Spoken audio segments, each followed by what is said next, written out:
SRB Media. Hello, good evening, good morning, good afternoon, wherever you may be, and welcome to the MMAShower, episode 16, preview of UFC 241, Cormier versus Miocic. MMAShower, episode 16, sponsored by hattonjameslegal.co.uk. For all your employment law needs, please go to hattonjameslegal.co.uk. Okay, in this month's episode, we'll be previewing UFC 241, which is an absolutely monster card, which is the rematch of Cormier versus Miocic 2. The first match was in last July, and obviously Cormier won that via knockout. So in this month's episode, we'll also be taking up fan questions as well, and we'll talk about the general MMA news around the world. Before we get into the meat of the show, I'd just like to give you the contact details to email the show. It's the MMAshow7@gmail.com, the MMAshow7@gmail.com. Twitter, it's at the MMAShower, and the Facebook page is Let's Talk MMA, at Let's Talk MMA. Okay, moving into the main body of the show, I'm going to introduce two guests. The first guest is a fairly regular on the show, and it's always good to have him on, and he's always got interesting views and a lot to say. It's Matthew Penny from purelymma.co.uk. Hello Matthew, evening. Good evening. It's a pleasure to be back on, mate, for a great card as well, so really looking forward to this one. Looking forward to chatting about it with you gents this evening. Yeah, I think it's probably one of the best cards of the year so far, if not the best card. And I know you're chomping at the bit, Matt, so we'll get into it. And the next guest I've got, he's actually been on before. I think it was the John Jones and I can't remember, John Jones and Anthony Smith card. And it's Chris Allen from the MMA Fight Bible. He's a journalist, he's a podcaster, he's a manager, he's a all-round good guy. Matt, how are you? Chris, sorry. That's right, man. No, I'm good. Thanks for the introduction. It's the first time I've had an introduction like that, to be fair. Thanks. I can't wait to get back and record that. I have to save it. And I really appreciate you having me on. I love doing all this stuff, and I love chatting with all you guys, especially I've known Matt as well for a little while now. So, no, looking forward to it. And, yeah, we've got a lot to talk about, I'm sure. Yeah, and you are a busy boy. You do MLA journalism, writing, and... You've been on to some of the events as well, Bellator and stuff like that, yeah? Yeah, man, I've managed to get myself... well, I do that on behalf of my MMA News. It's all thanks to Eric Cowell, who runs that. Okay. He gets me all the press passes for Bellator, Cage Warriors and UFC when it comes around. And, yeah, mate, all my articles and videos you actually see me in is for him, and all the podcasts are for John McElroy for Martial Arts Chat Podcast. Yeah, okay. All right, so we'll go into the main body of the show, which is the UFC 241, and what we're going to do is we're going to preview the main four fights on the card. So it's Derek Brunson versus Ian Heinisch, and then it's Yoel Romero versus Paulo Costa, and then it's Diaz versus Pettis, and then Cormier versus Miocic. So Chris, just your general feelings on the card before we get into the fight breakdown.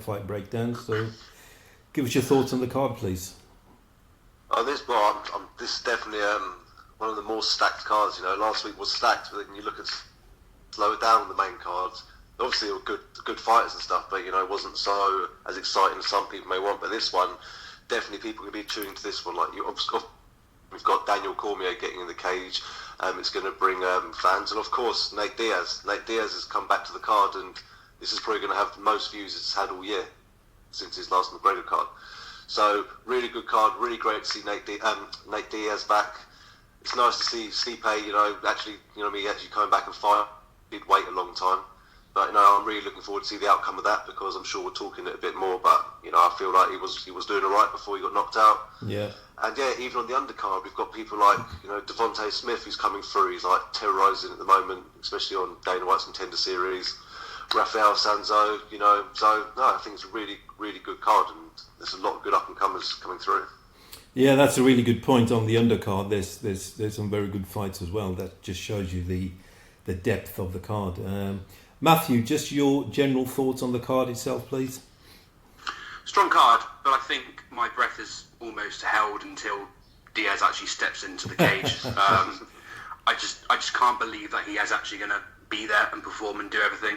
Obviously, he didn't turn up to the press conference they did for it a couple of months ago.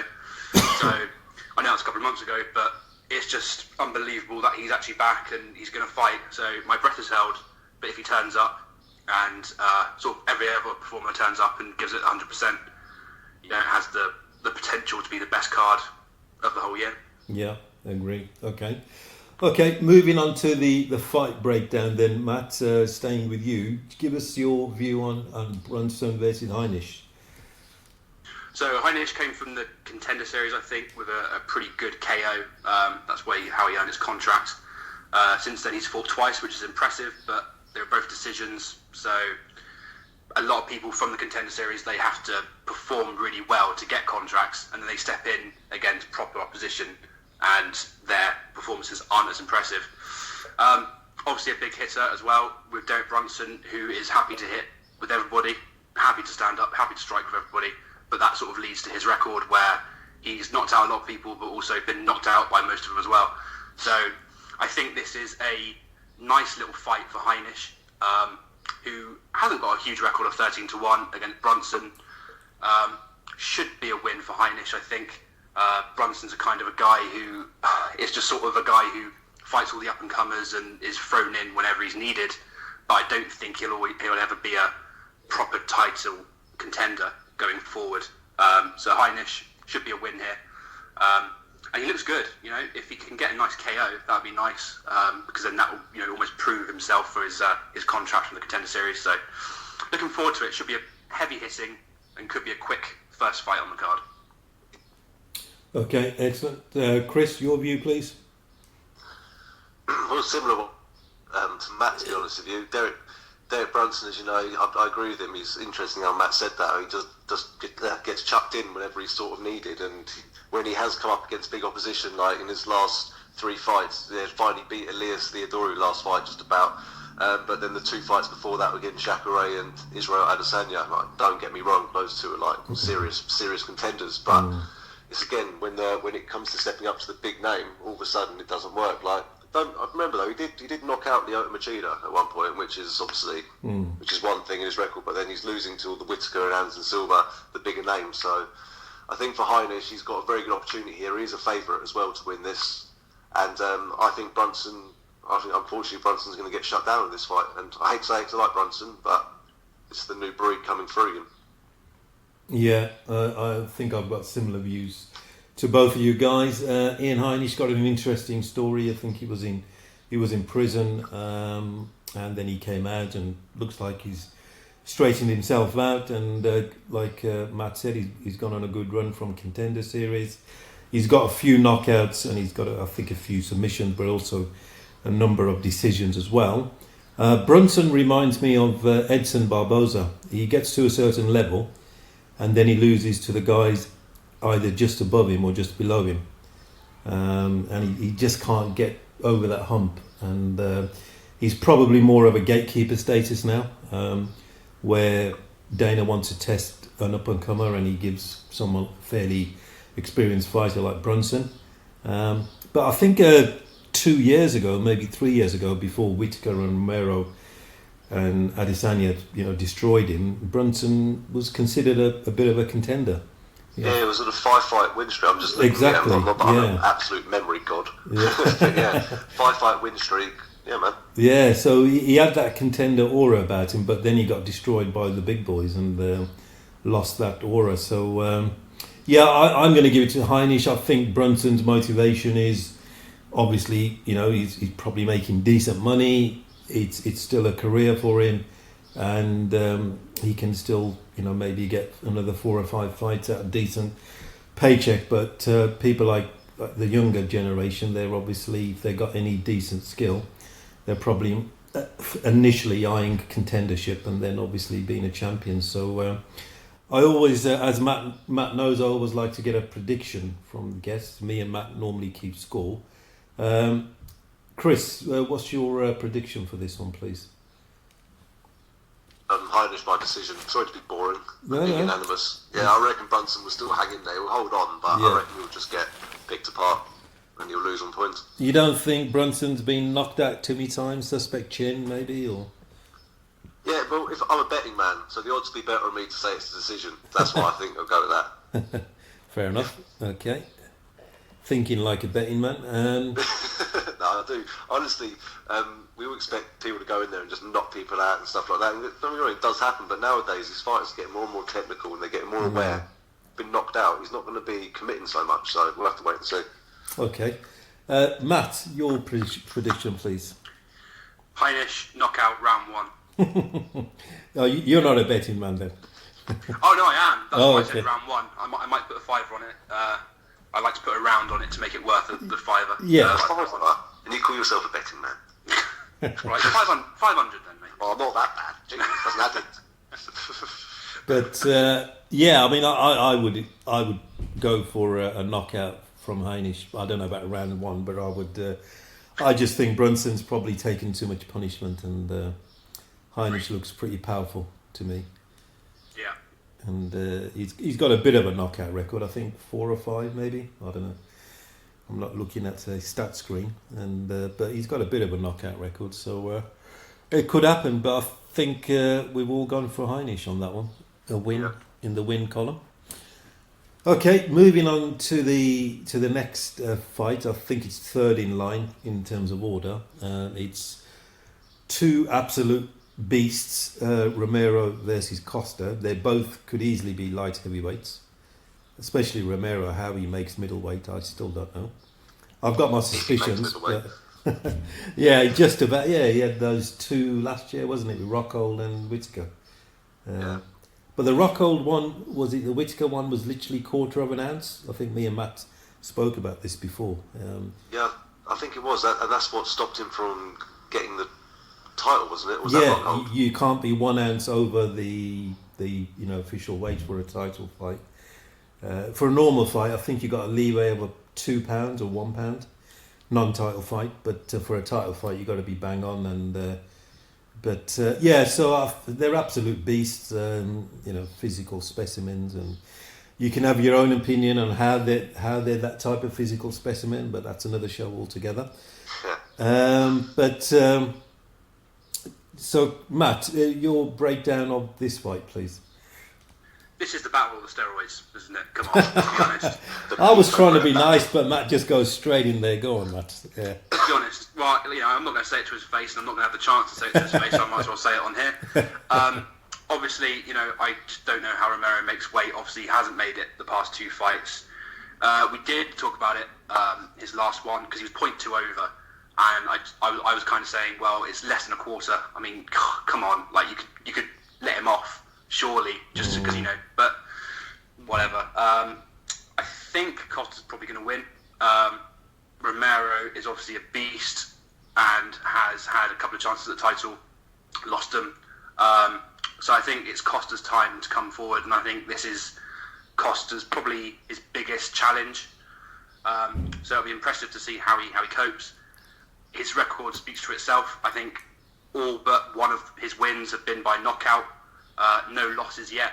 So I'm going to go with Costa. It should be a really good fight. It should be really interesting. I'm interested to see if Romero makes weight first off, and then if he does, if he's just going to trade. I mean, if he wants to stand up and trade with Costa, this could be a couple of very quick starts to the card. Both the first fights could be over within 15 minutes. So it's going to be very interesting to see. But yeah, Paulo Costa for me. KO. Yes. Okay. No surprise. Chris? Well, I think this is the most talked about fight for all the year. You know what I mean? This to me, this is like the main fight. To me, I'm looking forward to this. Like everyone's gonna, I'll get loads of shit for this, but everyone's gonna say. But to me, this is the main event in my eyes. Yeah. Everyone thinks Nate Diaz should be because he's making the comeback and all that. So I'm glad they didn't make him the main event just for that reason. But I know it's a title fight, so he's not going to get on this. But mate, this is going to be an absolute war. These two are like gladiators, the size of the pair of them. Do you know what I mean? This is just massive. Yeah. But as you said, we have to see one Romero, And two, does he come up clean as well? Like, he has come up clean, hasn't he, the last couple of times? Just the weight, isn't it? That's the issue. So, to me, I think everyone's overlooking Paulo Costa. Obviously, not what Matt just said, obviously, but I think this Paulo Costa's going to go in there and knock Romero out, like literally in the round. Okay. And I really think he's going to make it look easy as well. And I'd hate to say it, but then you have to look at Costa hasn't fought for a year as well. He's been out for 12 months. Yeah. So, you know, you're looking at a while. That last fight was against Uriah Hall, brutal knockout. Yeah. And then you got to think for Romero, he hasn't fought for a year either. You know what I mean? And since the Whittaker fight, and that was a war. That was brutal. Exactly. Yeah. And then so, it'd be hard to bet on this one for me. I don't know what's going. I don't know what's actually going to happen. It's all depends on if if Romero take the power of Costa. Yeah. Costa take the power of Romero. It's a bit of an interesting one, but I personally think Costa's going to go out there and get a. I'm going to go all out and say first round KO. Okay, and I think there's a bit of a backstory to this because Costa had not a violation with USADA, but he had a bit of a situation. I think he was IVF. He was sort of accused of or did. So he had a bit of a slap on the wrist for that from USADA. But Romero was on a podcast. I can't remember which podcast he was on, and he posted something, whatever communication method he used. I can't remember. But he said, I'm not fighting Costa because he's been pulled by USADA. And obviously that, meaning steroids, but tested positive. And Costa fired back, you stupid idiot, I wasn't done, blah, blah, blah. So there's that bit of grudge. I'm not sure I don't think Costa speaks English, or he speaks very little English. I can't remember him speaking a lot of English. And Romero, we all know what happens when Romero speaks English. He makes religious figures look gay or whatever he does, yeah. That was brilliant. So I don't know if there's going to be actual trash talk, but there's certainly some backstory to this, which is always interesting. Let's face it, I know some of us say trash talking shouldn't be this, it's a martial art, but yeah, there is martial arts in the title, but there's also a pot of gold at the end of the rainbow, so it's prize fighting. So if guys don't come from a dojo that teaches you respect, so what? They're just going to say what they feel. But there's a bit of a backstory with Romero, and whether that gets played out, we'll find out next week. It's also interesting to see if Romero's heart is in it. He has just been awarded 27 million from that legal case. So, I mean, obviously, you said the same about Conor. He got 100 million from Mayweather. He came back. He didn't look 100% in it. Yeah. Romero's been awarded 27. It's not as much as 100, but it's still a lot of money for a guy. For a guy from Cuba, that's a hell of a lot of money. So that's a very good point, Matt. It's a lot of steroids as well for that much money. Someone had to say it. Hell yeah. Yeah. So, how many picograms you get of that?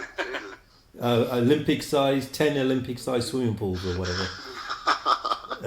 But yeah, I mean that's a good point. Motivation, and the looking at the card. I mean, the reason why I think it's a stacked card, because when I was doing the research and looking highlights of each fighter, Costa, Romero, Diaz, Pettis, Cormier, Miocic.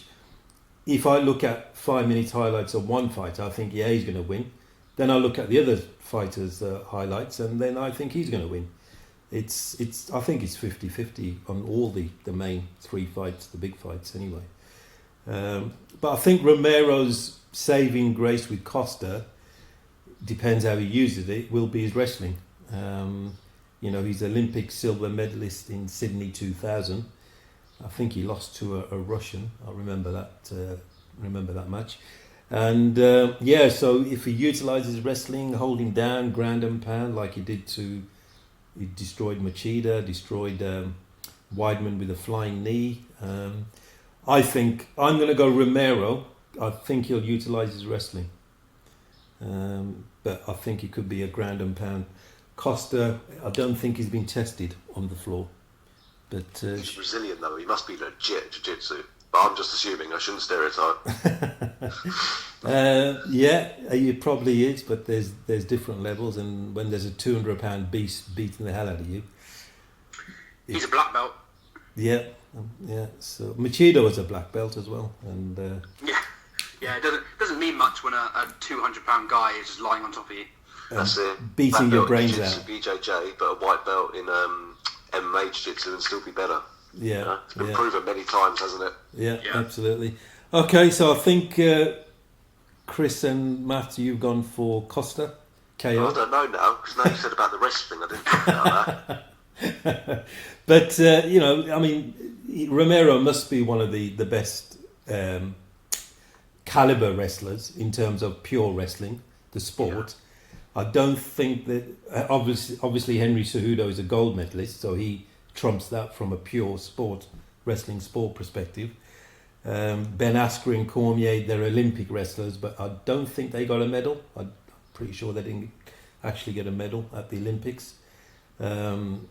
So caliber wise, from a pure wrestling background, Romero is one of the best, and he does utilize it in MMA. But he's so big and powerful with his left hand because he's a southpaw, you know, like Rockhold and Machida. He can knock people out flying with his flying knees and his left hand. So I'm sure he's obviously knows the power of Costa. Whether he stands and trades, but Romero's style, he's sort of, he looks lazy, then boom, he absolutely explodes like a nuclear bomb. Yeah, man. Exactly what he did to Rockhold. You know, he was lazy, and boom, he literally went into next year, Rockhold. But yeah, so I think from that perspective, I'm gonna. So Chris, you're sticking with your original prediction? No. Okay. Now the wrestling thing. Do you know what? I'm actually going to keep. I'm going to stick with what I said. I reckon he's going to get the finish, but I reckon it's going to come later on when he tires. So I'm going for the third round instead of the first. So you reckon Romero might tire? Yeah. Yeah, by the third. Yeah. And then he'll knock him out. He'll finish him off.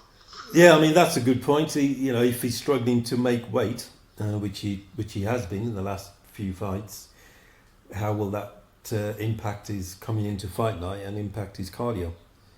That's it. So that's a very good point as well. So okay, moving on to Diaz versus Pettis. Pettis has had 2 fights, I think, at welterweight. Stephen Wonderboy Thompson and I can't remember the other one. Tony Ferguson. Ferguson, yes. No, Ferguson was lightweight. Yeah, he's only had one at welterweight. Yeah, he only had 1 at welterweight. Yeah. Thompson. Yeah, and obviously that was a crazy, typical Pettis finish. Diaz, he's coming back from, is it 3 years? McGregor, the second McGregor fight. 2015, 16. Wow, 16, I think. I said that's about it. 16, yeah. So 3 years out, 36 months out, 3 years out. Again, it could. I know Diaz didn't get 27 million or 100 million, but he got a couple of million. And don't forget, before the McGregor fight, he was on 40,000 show, 40,000 win. And then McGregor showed up. So Diaz should thank 2 people. He should thank Rafael dos Anjos for getting injured, and thank McGregor for being so popular. And that's where he made his million. So motivation-wise, will he have the right motivation? As Matt said earlier, will he actually turn up? That's still the question mark. But Chris, give us your thoughts on that fight, stylistically and motivation-wise. Well, I think for Diaz, the money might run out. It's time to come back and earn some more money. You reckon he's bought a few bags of weed then?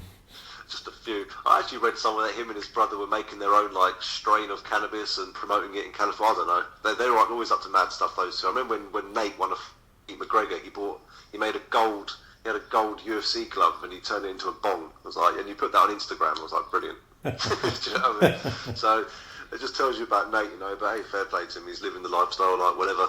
But I'm not going to talk that much about Nate because Nate's obviously we talk about Nate a lot. Nate's well spoken about and things like that. But you've got to talk about Pettis, in a competitor. Everyone's not everyone. I guess it's 50-50 some places, but a lot of people think, Nate Diaz is coming back. He's going to be dominant. He's going to defeat Diaz, all this sort of stuff. Pettis, but to be honest with you, I think Pettis is going to chop him down. To be fair, for a good 5 rounds. He's going to chop it, for a good 3 rounds, chop his legs. So those leg kicks, I think Diaz put so much weight on that front foot that he's not going to be able to handle the leg kicks from Pettis. And obviously the movement, especially he's been out for 3 years, you know, and I'm sure he's been training still and things like that, but he's got incredible boxing. I forgot his boxing coach name now. One of the best boxers. I forgot his name. But anyway, he used to spar with Andre Ward, wasn't it? That's it, Andre Ward. That's it. He's like probably the best, one of the best boxing trainers in the easily, world. yeah. And but again, and he's got high level jiu-jitsu. But again, don't forget, even if he takes Pettis down, Pettis has got some serious high level jiu-jitsu as well, and he comes from a great gym. Absolutely, so, I personally think, from a betting man's point of view again, I think Pettis will take this by decision. I think he'll. I don't think he's going to knock Diaz out. Diaz took so many of McGregor's left hands, and he fell, but he still got up. So we'll have to wait and see. So I reckon Pettis will do this by decision, because Diaz won't be able to handle the chopping of the leg kicks all the time and just constant pressure, I think, from being out for so long. Yeah. Matt, your thoughts, please? Well, to kick things off, Nate is there because of his name and his relationship to Nick. The brothers together, the name, it just has a lot of power in the world of MMA at the moment. And 2, because of his feud with Conor. Before that, he was interesting, but nowhere near as much. So he is true. He is where he is because of those 2 things. Looking at his record, it's not that impressive. You know, he does lose a lot of fights that he has at lightweight and welterweight. So it's against Pettis, who his record equally isn't as great. You know, he's in his last 10. I think he's won 4 and lost 6. Isn't great. Obviously, his loss to Tony Ferguson got a lot of applaud because, you know, it was a great fight and was stopped because of injury. Obviously, the step up to welterweight seemed to do a world of good for him. The weight cut wasn't as bad for him. The impressive win against Stephen Thompson, who was, I think, was he 3rd, 4th in the rankings? Yeah, so, around there. Yeah. Like he didn't beat, sort of newbie in the division. And Pettis is taking on this sort of personality at the moment of, you know, like a fight lover, almost like a Gaethje kind of gimmick of, I'll just hit and be hit. Nate is very similar. You know, every fight he's in, he's bloody within a minute. He'll strike, take hits, the same. So all the fights so far in this card we've done, we've only spoken about 3, but all of them are going to be sort of, there's been a lot of punching, going to be a lot of strikes, probably a lot of blood, especially in this one. I think Chris is right. I think Nate just takes damage in every fight, and he never sort of gets knocked out. I think he's only been knocked out once in his career. Pettis will happily oblige and just smack him around for 3 rounds. He'll take hits as well, but I don't think Nate has ever been a huge hitter. He's been sort of more of a volume man more than a heavy hitter. So I think Pettis is more than strong enough to take it and last. So same as Chris, I think I will go for a Pettis win via unanimous decision. I bet the UFC are probably hoping Nate wins so they can try and set up a trilogy fight with Conor down the line. That's a good point. To be honest, tomorrow they'll probably make that fight anyway. But you know, they're probably hoping for a Nate win. But it should be great. You know, if as I said at the start of the podcast, if Nate turns up, then it'll be great. The press conference will be great. The trash talk will be great. But I just question his want, his desire. I think he's just here for the Conor payday. So if he's not getting paid, as he said on a number of occasions before in the past couple of years, you know, he's been rumoured for fights and then said, well, I'm not being paid, so then didn't turn up. So it'll be interesting to see if he goes through with this. If he does, it should be a very interesting night. Some good points there, Matt. And he's never going to get Conor money unless he fights Conor McGregor. So exactly, that's the point you made, that they've given him some other name, and he said, no, that's not the same money as Conor. Well, sorry, Nate, you're not fighting Conor, so you're not going to get the same money. No one is a bigger draw as Conor McGregor. Nate, I'm questioning motivation. Is he thinking, let me get back in, beat Pettis, and then that will set up a Conor trilogy? What's he been doing for the last 3 years? Ring rust has to be a factor, I believe. Has he been training? Has he been doing whatever he's been doing? So that's big question marks for Nate. Motivation and inactivity. And Pettis, maybe he's got a renewed passion to be a 2-weight world champion. Not a lot you can tell from the only one fight, but as you said, Matt, it wasn't against just some journeyman or someone outside the top 15. It was Stephen Wonderboy Thompson, and it was a spectacular finish.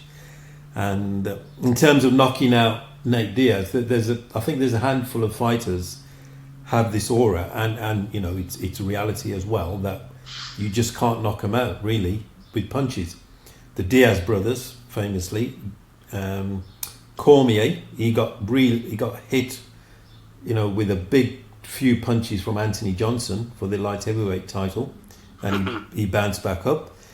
Cormier only got knocked out or knocked down from a John Jones kick. And that's the point I'm trying to make. These guys that can take punches to the head, the only way to sort of knock them down or knock them out is a kick. And the other example I'll give is Verdum versus Hunt for the world heavyweight title. I think Verdum did a spinning back kick, or might have been a knee, but it was a leg blow to the head, and Hunt went down, and I think he got finished. And I think Junior Dos Santos did the same thing to Hunt, but Hunt is one of those guys that they've just got these cinder block heads and this inner sort of, you're not going to knock me down, and they literally walk through like zombies. And I think that's what Conor McGregor called Nate Diaz after the first fight, because Conor hit him with some, you know, juicy left hands, and he just called him a human punchbag. And that's the kind of aura he's got. I think Pettis will probably be smarter. I didn't realise they've got a bit of a backstory in lightweight. The way UFC are promoting this, that, you know, that things were said between them, sort of backstage when they were at lightweight. So, but the UFC are master promoters. They can put pieces of film together and make it look like, you know, they're the worst enemies in the world. So that's their job. That's why they've been so successful under the Zuffa banner for the last 20 years.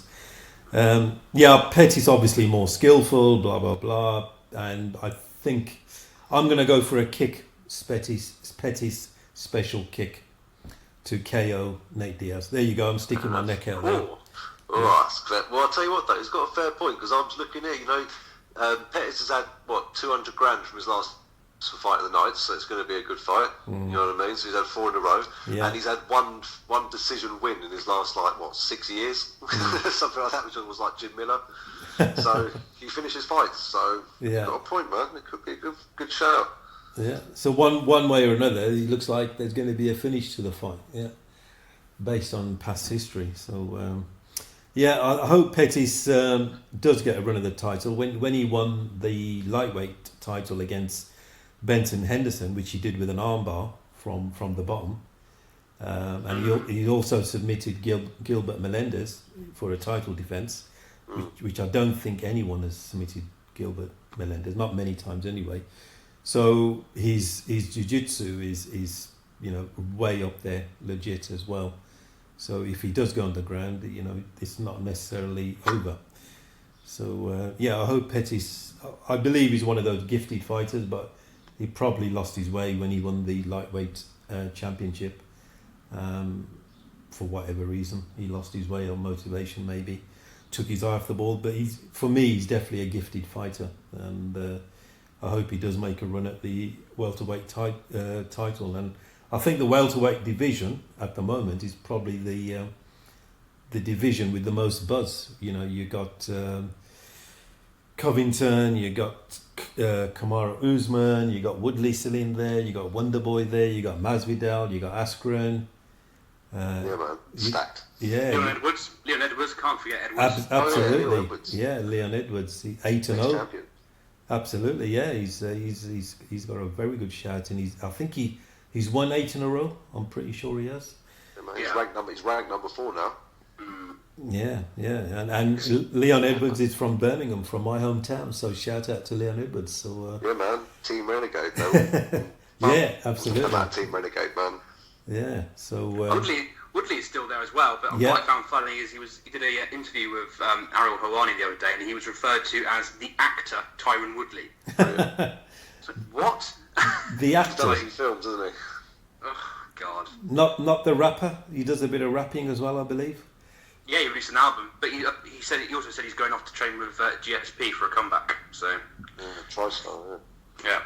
Yeah, I think that in the welterweight division, I think the next, it's been confirmed Covington versus Usman yeah.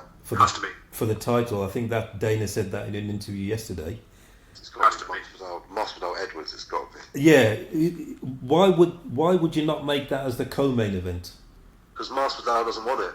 He doesn't want nothing apart from a title shot. So it'd be interesting to see if he waits it out. Yeah. A lot of fighters have said that I'll take nothing but a title, but then when a heavy payday comes and a good fight comes along, they'll jump at it. But I think Masvidal he's sort of put out the feelers for McGregor. He sort of said, "Come on, Conor, let's get it on," and obviously that would guarantee a massive payday. So I'm not sure what's happening in the background, but yeah, he's because when he was going to fight Askren, he was saying, "I've been told," but a lot of people in the UFC have been told, if he beats Askren, he's going to get the next title shot. But obviously that's not happening. So yeah. But Masvidal's massive though. Next to McGregor, he'll look huge. You know what I mean? That's the thing. He cuts weight to get to that weight. Yeah. That's the thing. I think he'll just look too. I think he'd be too big for McGregor, personally. That's what Dana White said. I think he that was one of the headlines. Dana White thinks Masvidal's too big, but Nate Diaz is a big guy as well, isn't he? So on fight nights, apparently 190 pounds or whatever. Jesus, fair enough. Didn't know that. So It's a weird comment from Masvidal, and it suggests to me that he isn't actually that bothered about the title at all. He's more bothered about the money. Why, if you were set on the title, why would you then say, "Oh, by the way, Conor, I'll have you"? Yeah. You wouldn't. You would just say, "No, Usman want you." yeah. So Or if he had a real beef with Edwards, then he would say, "Come on, then Edwards, let's sort it out in the cage." But there's only one reason you call out Conor McGregor. That's for money. yeah. Agree. Okay. Yeah. Sorry. Go on, Chris.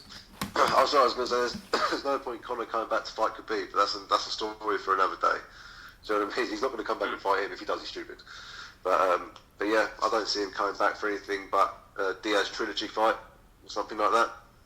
Yeah, or a straight title fight, but I don't think he'll get a straight title fight anymore. But if I was him, I'd just sit at home, living off my millions and millions, or hundreds of millions, if not, off my whiskey and all that stuff, and just watch it on the TV. You know what I mean? That's my opinion. In your home cinema, probably. Exactly. You made all that money, just chill now. Yeah. You know, you got kids and you know what I mean. Just get on with life. But at the end of the day, it proves that he actually is a fighter. He actually wants to do it still because he wants to fight and prove he's the best. So he's got the money. Yeah. He's a pure fighter at heart. Yeah. So okay, moving on to the main event, which is another. I would call it a 50-50. Again, I was watching the highlights on Cormier and highlights of Miocic, and then I've sort of gone back and forth. Yeah, Cormier's going to do him. No, Miocic's going to do him this time. So I'd love to get your thoughts on this. I think it's straight down the middle. But Chris, give us your opinion on the main event, and it's their second fight. I think Daniel Cormier is going to go back and look at the fight from the first time round because he did get clipped a few times early on, and I don't want to say he got lucky with the shot he landed. It was well timed. You know, he threw it as he was on the break and fantastic. You know. I know what you mean, though. You don't normally knock out people with that shot, do you? Normally. No, it's just a short right, wasn't it? Really, in the like dirty boxing sort of right, wasn't it? Almost like a rabbit punch, almost. Yeah. And I reckon he'll look back at that and see his mistakes, because that's who DC is. He's an expert in the sport, you know, he's a genius at it. He'll go back and look at that, and I reckon he'll utilise a lot more of his wrestling this time, and he'll find a way where he couldn't take some Miocic down before to where he can. And I reckon we'll see a bit more wrestling from him this time, and it won't be as quick as before. It will be the full 5 rounds of Cormier grinding out Miocic on the floor. Yeah. And I honestly think that's what's going to happen. I like Miocic a lot, you know. I sort of respect how he stayed out to wait for this, you know. Yeah. He did come off a brutal fight with Ngannou, do you know what I mean? And then he took a lot of first round heavy shots from Ngannou, which shows a lot for Miocic's chin straight away. You know what I mean? And then obviously coming off the knockout to Cormier, it's probably good he took a bit of time off. Yeah. So hopefully he's done before, and hopefully it's a blessing in disguise that there's no Brock Lesnar or anything like that. And Cormier's fair to his word. He said if Brock Lesnar doesn't show up, I'm fighting him again. So, yeah. What do you think Stipe can do differently this time? Well, the only thing Stipe can do differently. Well, he didn't do much wrong. Yeah. He got clips, didn't he? Yeah. So I reckon he's going to utilise his boxing a lot more as well. He's going to I think he's going to try and keep distance on Cormier because Cormier is obviously the shorter guy. Yeah. And keep picking him at him, keep throwing those leg kicks so Cormier doesn't have the power to push as much anymore. All those sort of tactics, and try and outpoint him or even knock him out. Cormier can be knocked out. We've seen it happen. And he's fighting at heavyweight, and they hit hard. Stipe will hit harder than potentially John Jones would. So. Sure. Yeah. Yeah. Okay, so, Matt. But I'm still going for Cormier winning by decision, just grinding him out. Okay, so over the 5 rounds, yeah. Yeah. Okay, and the reason you say that is you don't think Miocic will get caught out this time. No, I don't think he will. I think he'll learn from what happened before, and even more Cormier will look at what he did before and think, right, that's why I didn't get the takedown. I need to do this before I do that, and he'll utilise his wrestling a lot more this time, I think. Yeah. Okay. Okay, thank you. Matt? So, this is the one fight where I'm not going into this podcast with a prediction. I'm going to see what I say at the end of this speech. Yeah. So, DC for me is my greatest of all time on a whole. Okay. Not just from in-cage talent, but because of his overall way he handles himself. He's a role model for everybody. In his spare time, he teaches in schools, he teaches wrestling. The way he handles himself is great, and on a whole, in the UFC, he builds a fight really nicely, but he doesn't have to do it by chatting a lot of rubbish to his opponent, apart from John Jones, of course, but John Jones does a lot of it himself. Yeah, and that was personal, yeah. Yeah, and that was really personal. So he's my greatest of all time on a whole. I think what everybody misses is that Chris, you said it was a lucky shot, but even DC after the first fight, he said we saw what Miocic does in the tapes. We've seen it over and over again. He goes into the clinch and has his hands down. So I don't think it was lucky. I think it was lucky that he got knocked out, Miocic. I think Chris meant you could call it lucky, probably. Okay. Yeah. Yeah, right. Sorry, Chris. No offense meant me. In a way, yeah, because the way it looks is like a short, sharp hand, but obviously if you hit in exactly the right place, a 10-year-old kid could knock you out exactly, But he just hit him. It was lucky to knock him out. That's what I meant. Is actually drop him. Yeah. Yeah. And actually, you are right. It wasn't really a knockout power of punch, but it was a bit lucky that he got knocked out. But it was just funny that DC said it after the fight. So now it's kind of like Miocic knows about it. He's very aware of it. So you would think that he wouldn't let it happen again. But DC did get a lot of success in the clinch and against the cage. He got a lot of knees in, got a lot of strikes. Miocic got more success than two being apart and just being sort of a normal boxing. So it's difficult to predict, really, because Miocic was so dominant beforehand. But looking at it, DC is unbeaten at heavyweight, and he has been for his whole career. Yeah. So it is so difficult to predict. It's difficult to say if the fight's going to go the same way now that Stipe knows where he was weakest and where he got knocked out, so he won't let it happen again. It probably would be wise for DC to utilise his wrestling, because Miocic did get so much success with those two being apart and just striking. So I will go for a DC win. Not sure how, and that prediction is sort of caused slightly by my liking of DC. I would kind of almost want to see him retire after this fight, win or lose. Because I think a trilogy fight with John Jones would end in tears for him. Because in my opinion, John Jones in octagon and cage skill alone, he's the best ever. So I'd kind of like to see DC win or lose, walk out of his head held high and say, I've done it all. I've been a 2-weight world champion simultaneously. It should be a really good fight. Last year it was shocking that DC got the knockout win. So this year we're sort of going into it with our eyes more wide open. We know how DC is at heavyweight. His coaches said throughout of the camp last year, he was saying, no, he's knocking out all his training partners. Honestly, he's stronger at this weight. He has a lot more power in his punches at this weight. So we kind of walk into this fight with our eyes more wide open, and just expecting anything, and it's going to be great. Okay, Chris, was you going to add something there, or? No, man. I think we've got it all in there on that. Yeah. I think I 80-90% agree with what Matt has said. DC, I think he's had 14-15 fights at heavyweight, not lost one. So he's a true heavyweight, and the only reason he dropped down to light heavyweight because he is such a good friend with Cain Velasquez that when he went to AKA he went as wrestling coach, and obviously coached Cain and all the other guys, Luke there. But he said, I'm not going to fight Cain for any money, so he dropped down to heavyweight. Light heavyweight. So it's massive respect to Daniel Cormier. Legit heavyweight. Obviously likes his food, which helps as a heavyweight. And he's not dieting, so he hasn't got that pressure in going into this fight. And like Chris, I was thinking, what could Stipe could do different? But he was winning the fight. He was comfortable. He was pressuring Daniel Cormier. He was not bullying him, but he seemed like the stronger, bigger man. He's definitely a bit bigger than Cormier.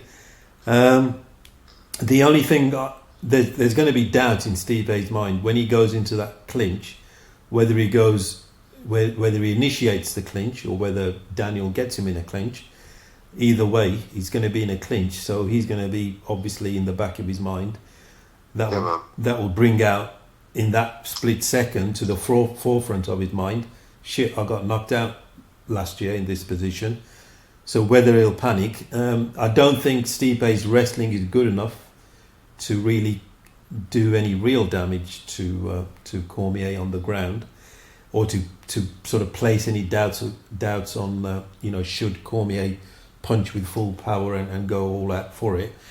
So this is as I said, the three fights that we've done so far, apart from the Brunson fight, I think they're all pretty much 50-50, and this is probably the most evenly matched sort of matchup that I can think of.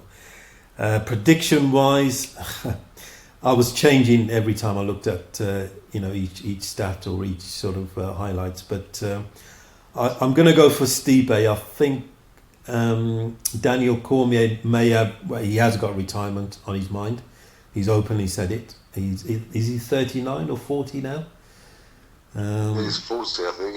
Yeah. So he hasn't got many years left on the clock, if any. I think more mentally than physically, and he has fought but he's relatively. I think he turned pro at 30, maybe 32. So he's not been a pro since he was 20, but obviously he's been an athlete since he was 7 years old, through the wrestling schooling system. So that's a long time to be training, at elite level. So I'm going for Stipe for. I think it will be hard decision, and I think like you said, Chris, I think Stipe will use boxing more, distance, jab and move, and try to avoid the clinch like the plague, I think. That's it. And the thing is, if Cormier gets the clinch, Stipe's going to put his hands up. So what's Cormier thinking? Get into the clinch and go for the takedown. Yeah, that's what I'm thinking. That's what I do. Absolutely, yeah. If your hands are up blocking your face, your waist is exposed to be taken down. So try to create confusion and panic, I think, would be the best way to do that. But I'm going to go for a Stipe win. I think decision. You don't knock out people like Cormier. John Jones did it with a kick, but he's never been knocked out with a fist and with hands. So it's tough as they come up. I'm surprised Stipe got knocked out, but because he's got a massive blockhead. Looks like it's made from stone. But all power to Cormier. Hit him in the right place at the right time, and he was a 2-division champion. I hope the trilogy doesn't happen for Cormier's sake with John Jones. I think Cormier said that if it's at heavyweight, he probably would be more of a favourite. And I think even John Jones said that. I think he doesn't want to fight him at heavyweight, but it should be interesting if it did happen at heavyweight. All his, like I said, all his coaches last year said, honestly, DC is incredible at heavyweight. His power is insane. Yeah. So I think Jones would be in a lot more trouble at heavyweight. But for Stipe, if you can keep it out of the clinch, keep off the ground, keep it stood up, and keep away from Cormier and use your reach, I think he had a 5-6 inch reach advantage. If you use that reach, and just make it a pure boxing fight, I think Stipe could have it. Yeah, I agree. And for people who haven't seen Cormier's knockout power at heavyweight, I would watch I think it was in Strikeforce, Cormier versus Bigfoot Silva. Now, Bigfoot Silva is a genuine giant. I think he's 6'6" or 7, and his head is, size of Mount Rushmore. And Cormier knocked him out and knocked him down, just hammer-fisted his head off the canvas. And Cormier is 5'10" at 230 at heavyweight.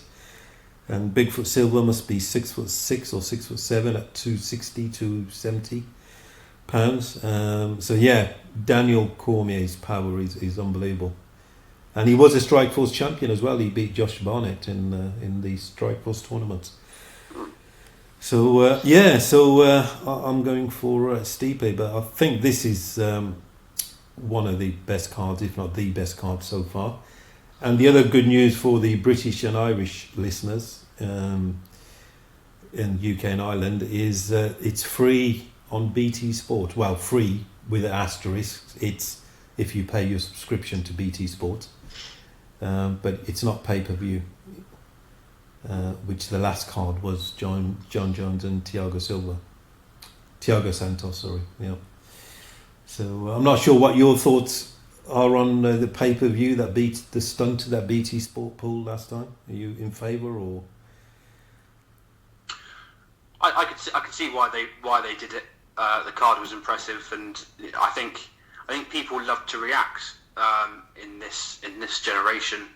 People just love to react to things, and I think if they just look into it and realise that BT Sport are only going to do it for sort of 2 cards per year. And when you look at America, who have to pay for every single card and pay about $60 for it each time, I think people would realise that it's not too bad. I mean, we could have it so much worse if we had it on, if it was a similar thing over here, like it is to the US.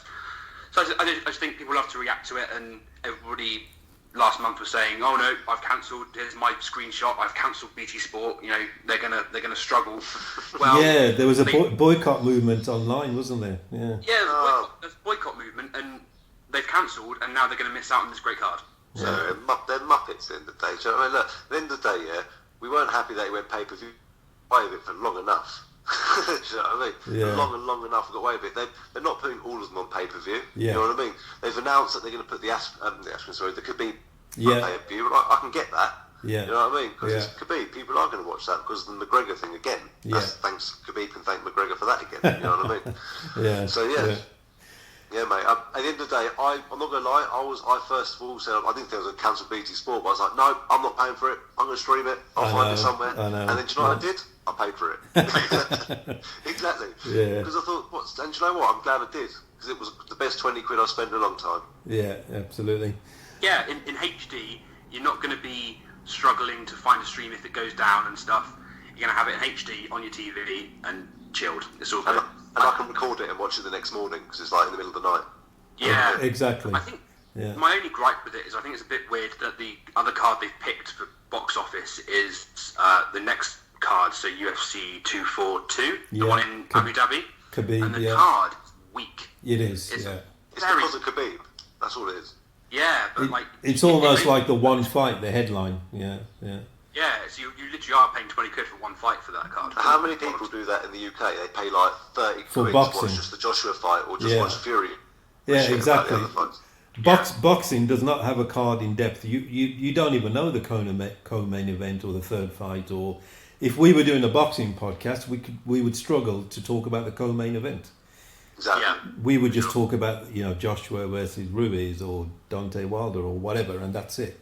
And when you see the boxing fights, if you see, I think up until the co-main event, the seats are virtually empty. Yeah. It's about half full, and then you get to the main event, and then it's packed out. But okay, I've got a. I'll tell you what, Duke. Yeah, one more sorry. thing I was going to say, mate. Carry on. I've got a good betting tip, by the way. I was just on Bet365. Yeah, I don't work for them or nothing, by the way. Not yet. They might sponsor you. Nice. Just a good shout out, fourfold, yeah? Yeah. Pettis to win, Cormier to win, Yeah. Heinisch to win, and Paulo Costa to win, yeah? 100 Right. quid wins you £1,100 back. Really? Oh, that's terrible. So- What if you put, instead of Costa, had Romero, it's 750 quid. So is tell that you is what, that 10 to that's- 1 then? Is it? It come at 10 point. Yeah, Yeah. man. On a fourfold, I just looked at that and was like, wow. Do you know what I mean? There's no point betting on just one fight because it's so even. Yeah, 50 quid on yeah. Pettis wins 85 quid. No. Yeah. Diaz wins 90 quid. Well, that will certainly make your night more exciting if you had that kind of accumulator. Yeah.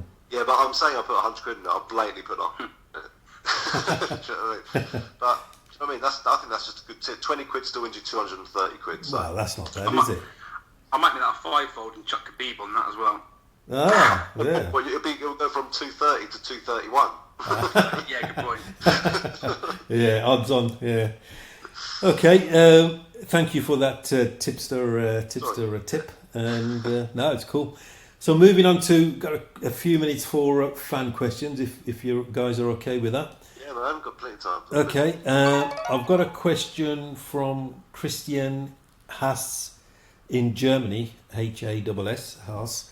About, it's a bit of a funny question, but I'll chuck it out there. Do you think Donald Trump will be at Kobe Covington's title fight? No, because they won't be able to get enough security around him. Yeah. No, I think that's a bit of a no. And also, I think he just doesn't get a good perception, does he? You know, so would you if you were him? It'd be a security risk, I think. And I think when the two Trump kids were at Colby's last fight, they noticeably muted the crowd reaction when they were on the big screen. Apparently the reaction was very negative in the arena. But it's quite cool that he's getting that sort of support. I mean, obviously it's very vain, and they're only doing it because he's supporting Donald Trump. But Yeah. I mean, to get their attention is pretty good. It's quite clever as well from Kobe, who doesn't seem like the cleverest guy, but it's quite clever for him to get this attention. Yeah. I think he's very clever. I think I don't believe that he believes half the stuff he says, but he says it because it's getting such a bad reaction from a load of people, and people pay to watch him and hope he gets knocked out. So I think he's very underrated of what he's doing, and I think he knows exactly what he's doing. But I don't think he would just call him an idiot. But I think he knows exactly what he's doing. Yeah. I think I agree. I think the security risk will be too much. I mean, you wouldn't be able to put Trump, like within a crowd of people. You'll have to empty a section, I think, and just have him and his 16 Secret Service bodyguards around him. The Pope-mobile with that bulletproof glass thing. You know what I mean? Yeah, something like that. Yeah. Private box, to be fair. Yeah, exactly. Yeah. Private I box. don't know. Isn't there a thing about putting Americans in private boxes? Was there a thing with like Lincoln or someone got shot or something like that? Oh, that was at the theatre. Yeah. Oh, was it? Oh, there you are. The shit joke then. Sorry, Americans. I got your connection though. Yeah. So it wasn't all lost, Chris. I tried to. Let's edit that out. I tried to save you for you there, but My career's destroyed. okay, we'll move on to one more question, and this is from Daniel Rodriguez from Spain. He's quite excited about Ben Askren and Damian Maia matchup, which I believe has been pre-booked or confirmed. Who do you think will win with that? And he's quite excited about that. I suppose you could call it almost a grappling match. Yeah, man, I'm just worried we'll see another fight again. You know, when he fought Gunnar Nelson, Damian Maia, they just sort of grappled each other for was it 5 rounds? Yeah. Not a lot happened. Yeah. It was a good performance, obviously, from the grappling side, but so dull. Was that one of the dullest fights, I think? Yeah, I think you've got to be into your grappling. I mean, I can appreciate it. Remember when... What Maya did was great, don't get me wrong. Yeah. The fact that Nelson landed no strikes and Maya didn't land any strikes and couldn't get any submissions in, it was just lots of submission defence, which is great. It's an aspect of the sport. But from I understand, he did, obviously to defend that against Maya is incredible for 5 rounds from Gary Nelson to start off with. But no, I think Askren. I think it'll test Askren, and if he loses that Askren, then see you later. I think. So I reckon Would Askren win that? I don't know. We haven't seen him tested enough yet. He had a dodgy, obviously, referee stoppage, and he got knocked out in 5 seconds.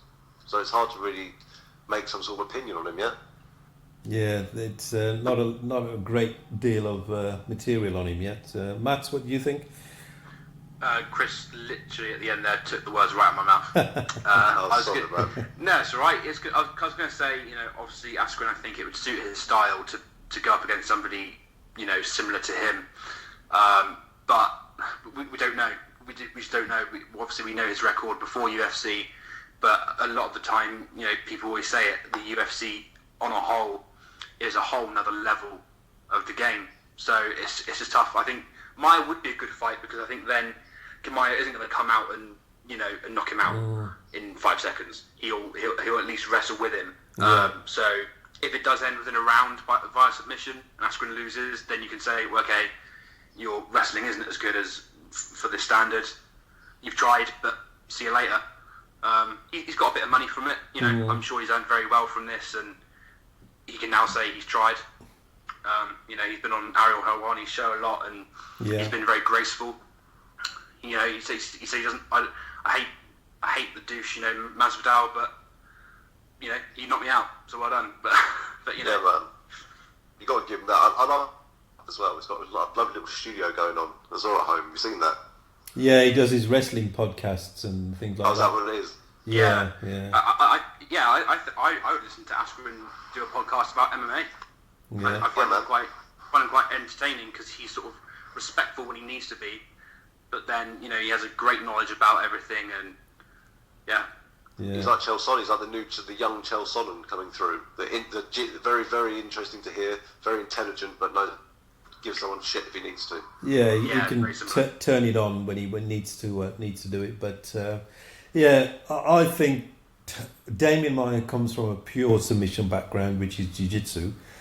Askren comes from a freestyle wrestling background, which is there's no submissions based in that sport. It's points and pins. So and obviously Askren has picked up jiu-jitsu and submission wrestling. I'm not sure what he majors in, but he's picked up submissions during his MMA career. So from a purely submission background, Damian Maia, definitely is ahead. But when you mix it with MMA, wrestling, striking, and some other nuances of being on the floor in an MMA fight, of sort of positional play, restricting breathing, that kind of thing, Askren may have the advantage, but I just wonder if this has the last fight, the Masvidal nuclear bomb that exploded in Askren's face after 5 seconds. I'm just wondering if it's sort of brought any doubt in his mind that I have moved up a level. Look what Lawler did to him in the first 10-20 seconds. And then he looks at Covington, what Covington did to Lawler, and Lawler hardly touched Covington. Whether it starts to put a bit of doubt in Askren's mind that he's moved up a level, and is he getting found out? Well, I see where you're coming from, but I reckon Askren's got a bit more to show. He said he hasn't got a chance to show anything.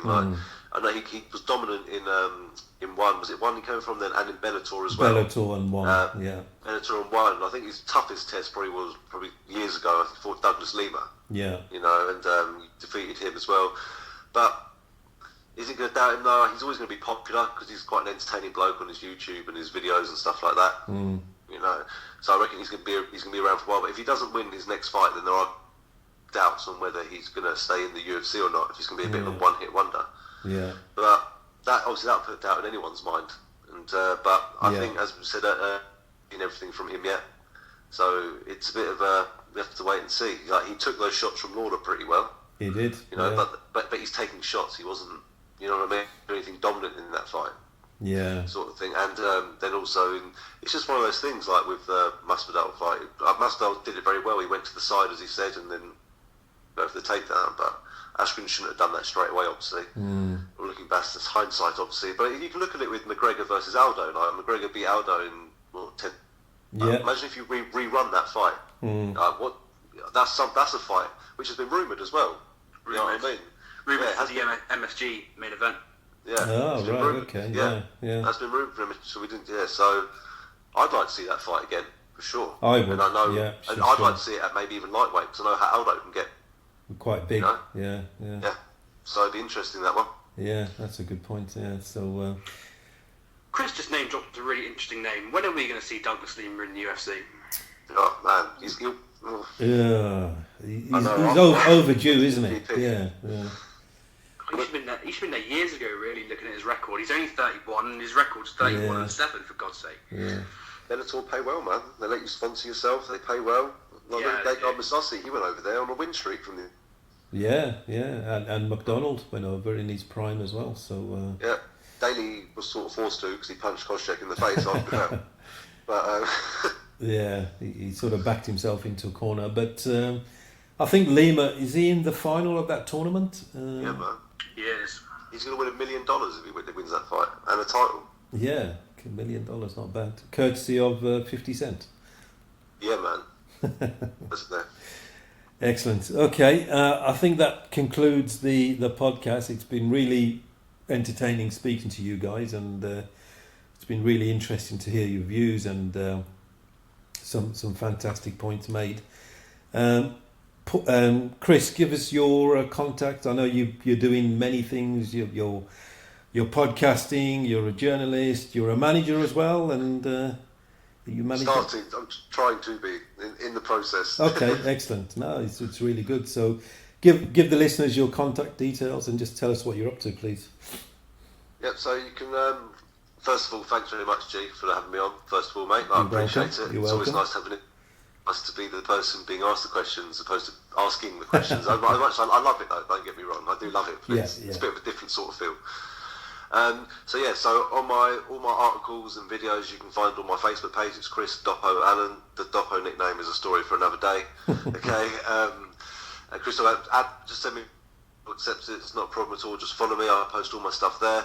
Also on Facebook, I've got my own page, MMA Fight Bible, so follow and like that as well, please. On Twitter, @Allen MMA, Instagram, Chris Allen MMA. I'm just learning how to use all this social network stuff at the moment. Sure. YouTube, I've got my own YouTube, which I'm putting all my videos, like the videos which I attach articles for mymmanews.com. So check out mymmanews.com. I do all my articles for them. They get me all the backstage passes, so thank you very much. Big shout out to John. Obviously, John from Martial Arts Chat Podcast, making me the host of all the interviews on his show.